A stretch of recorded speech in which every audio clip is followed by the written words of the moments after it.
Judas Priest, Part 3. So these are the albums that I have, the tours that I've seen.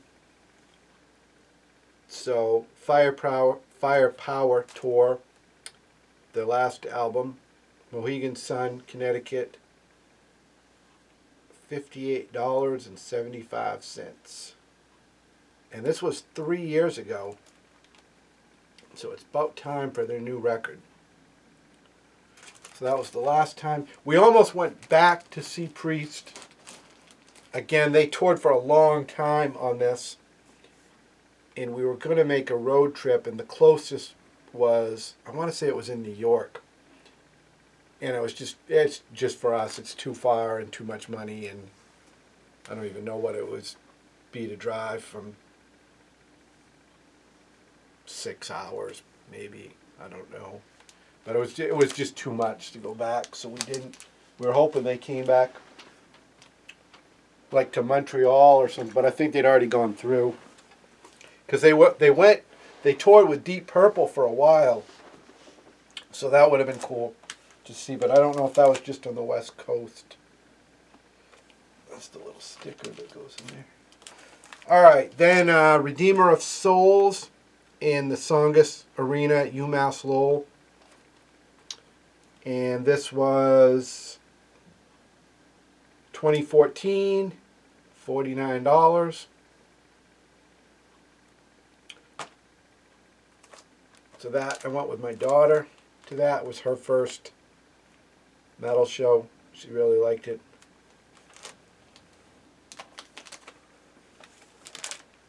Angel of Retribution, the comeback album. This is a good album.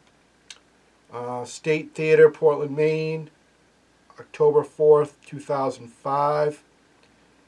The album came out in 2004, and they had to cancel the show for some reason. It was postponed. I don't even remember the story why. But then they came back through,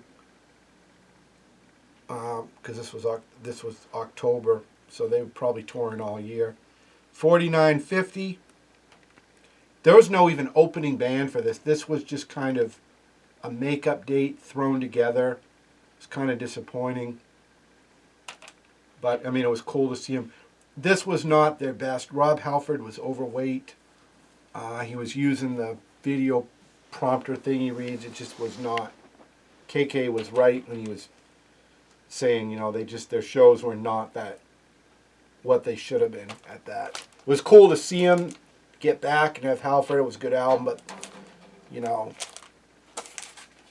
the show was nothing too spectacular.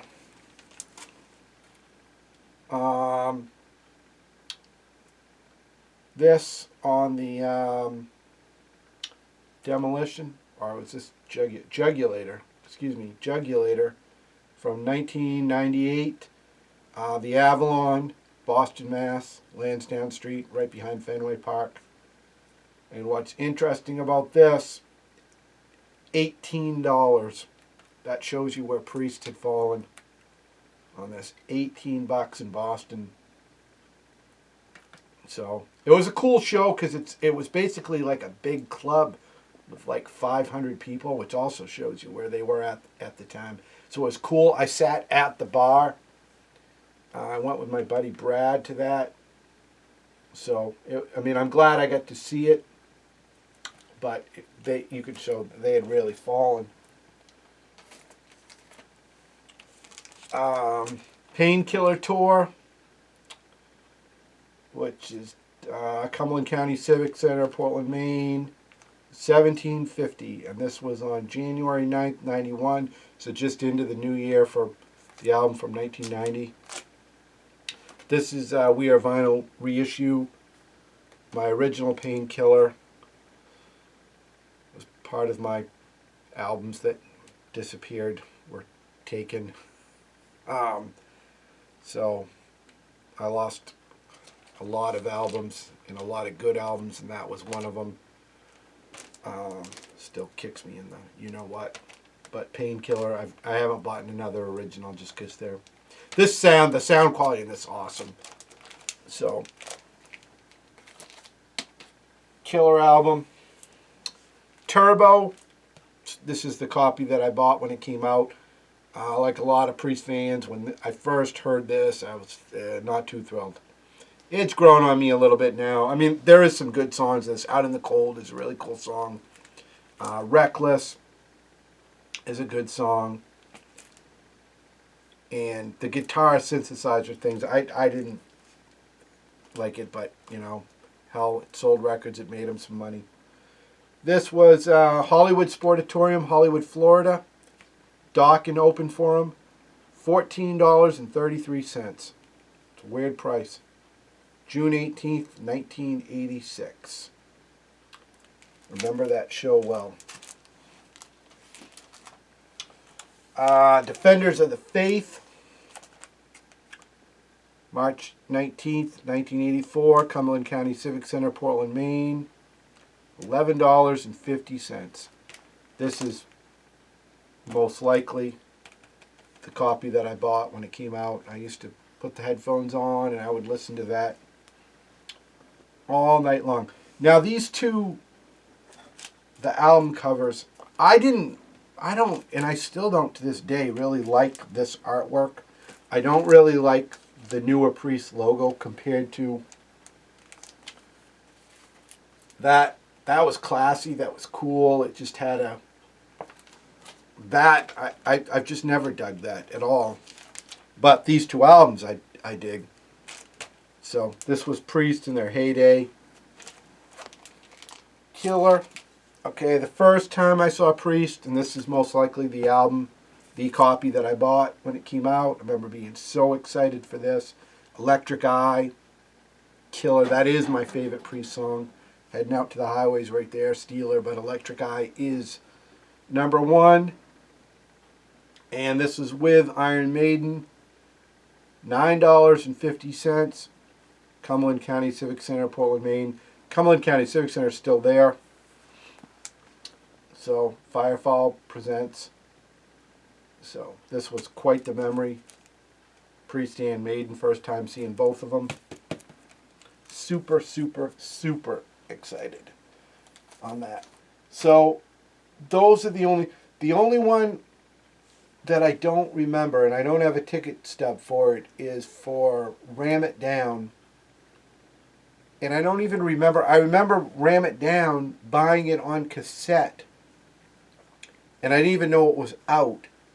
And I saw the cassette in this little store, and I bought the cassette, and I remember I was with my girlfriend at the time, and just putting it in the car stereo and cranking it. That Ram It Down.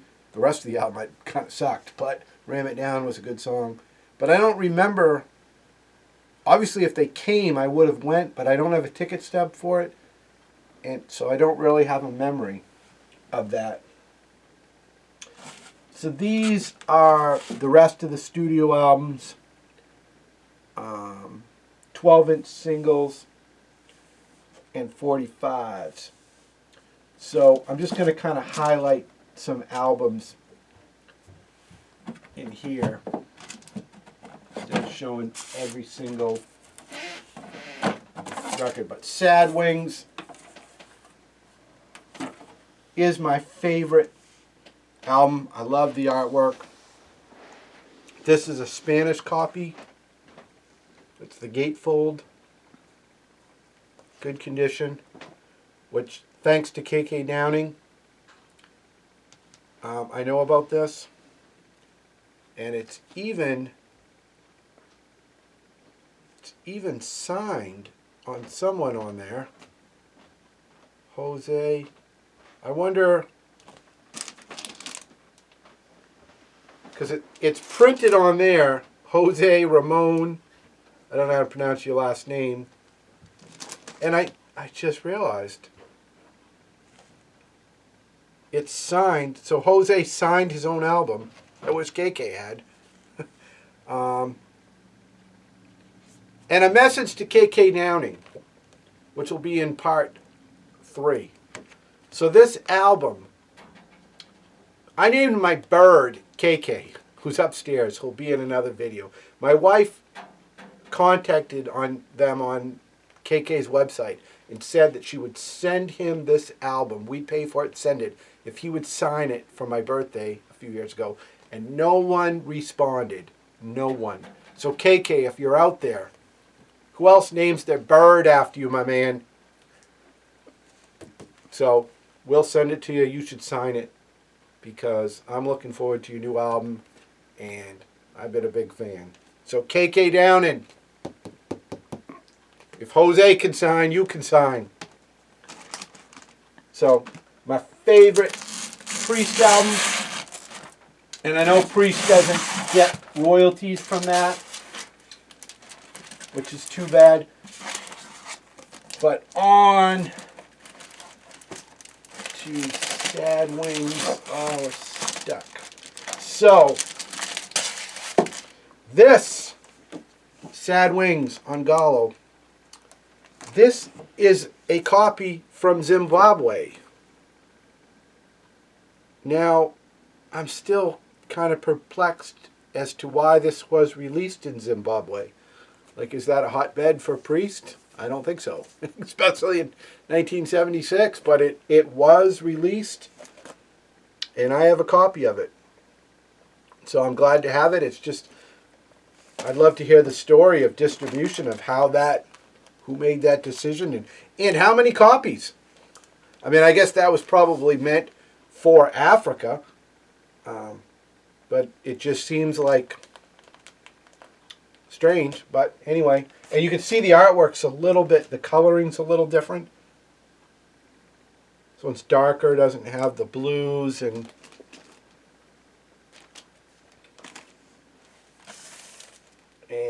Milan, which would be this one. So this is a French copy.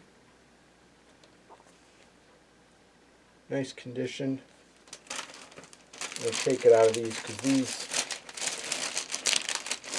things with the flaps are going away today.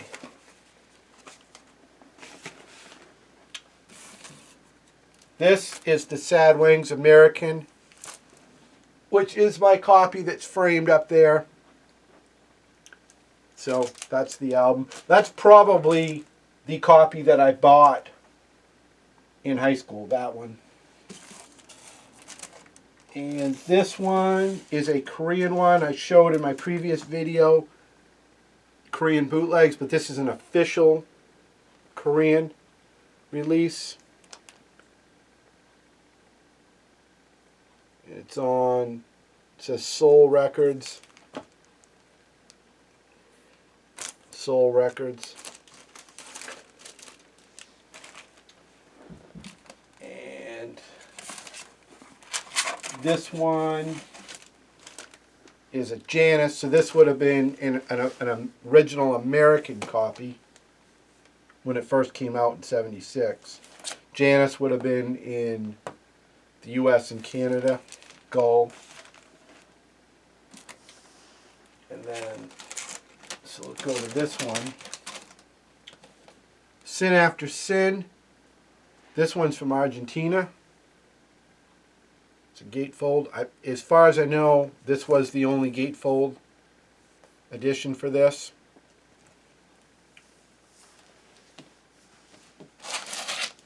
Right there.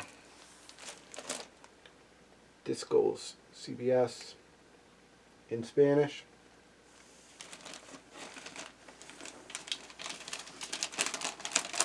Another flat thing that's going to go away today.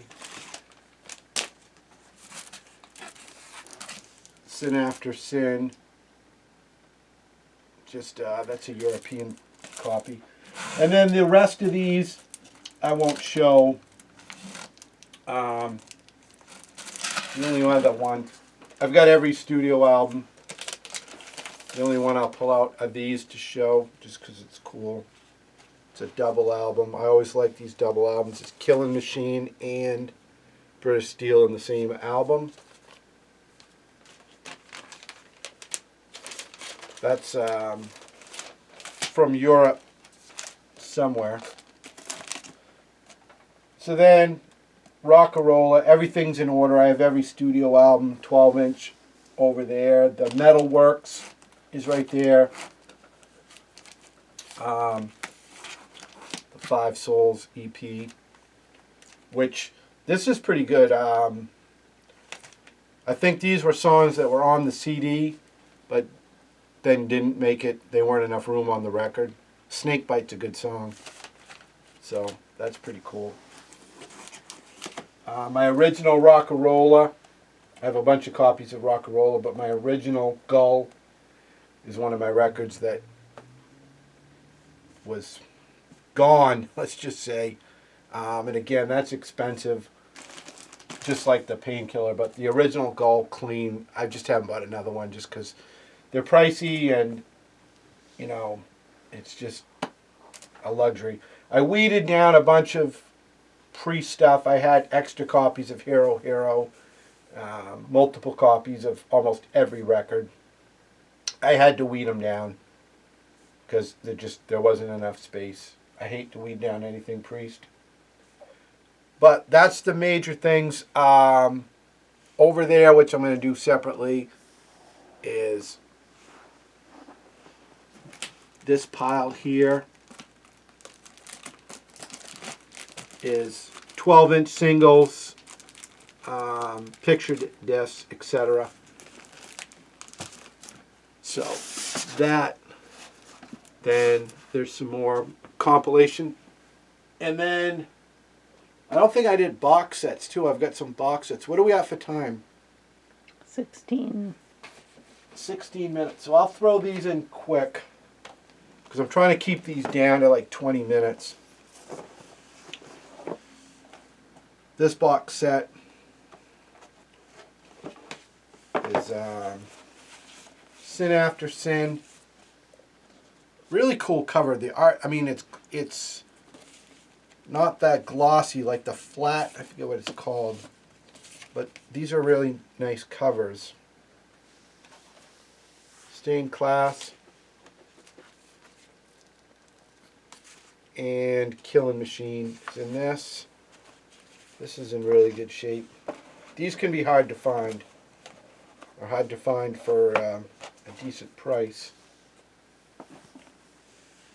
This one, Judas Priest, it's got Sad Wings, it's got Sabbath, Paranoid, Motorhead. And it didn't come with this little insert. I just made one for every album. Put the back, Black Sabbath, and Motorhead. Again, that logo is just so much better, I think. I just think it looks classy, it looks cool. And then the last box set, the Nostradamus. An album I wasn't thrilled when it came out, but has really grown on me. There's some good songs on that. 3 album. I know a lot of these had the issue with the staining, which this is not too bad. It plays fine. Probably not going to show up. From the plastic sleeves they were in, but this one's not.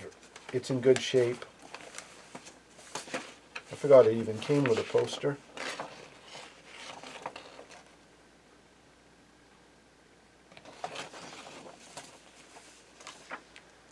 Little download card. In the book, it's got the DVD.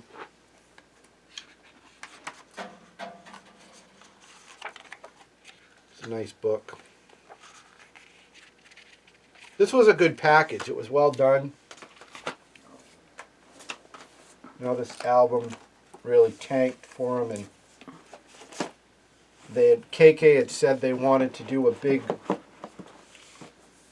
show, almost like a theatrical, almost like a Broadway kind of thing with them playing, and then this, which would have been kind of cool, but the album didn't take off. And I admittedly, when I first heard it, I was like, I don't know, guys, but it has really grown on me. There is some really good songs on this.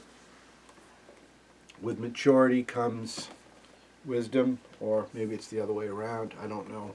But all right, so that is part 3. Was trying to cut these down so there's just not so much information. Because I still got box of 45s. I've got, 12-inch singles. I've got other stuff. So, anyway, peace.